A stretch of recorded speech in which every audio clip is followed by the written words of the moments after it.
Let me show you the new vaccine graphing activity that I made this year for my students to practice their graphing skills. So again, we're going over our biotechnology and we're learning about how vaccines help our immune system build up antibodies against certain types of viruses. And I explained to my students that before vaccines were created, thousands of people, specifically children mostly, died of these viruses. And that we don't usually have that anymore because of these vaccines. So for this activity, I created a PowerPoint with all these different graphs that show the power of vaccines, and specifically how they helped us increase life expectancy as well as decrease the amount of people dying of these infectious diseases. For each graph, I gave them a question at the top and then a hint to help them if they're having trouble. I did print these in color to help them out and put them on a nice white cardstock, but I also gave them this sheet to have them fill out as they go through at the different lab stations to answer the questions. So basically what I did was I put 2 of these sheets at every lab station and the students circled around the room in their groups and worked with each other to answer these questions.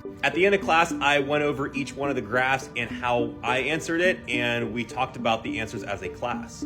First of all, this is a great graphing activity to build up the skill of reading and interpreting graphs, but it also goes over how vaccines have helped us in the medical community save millions of lives.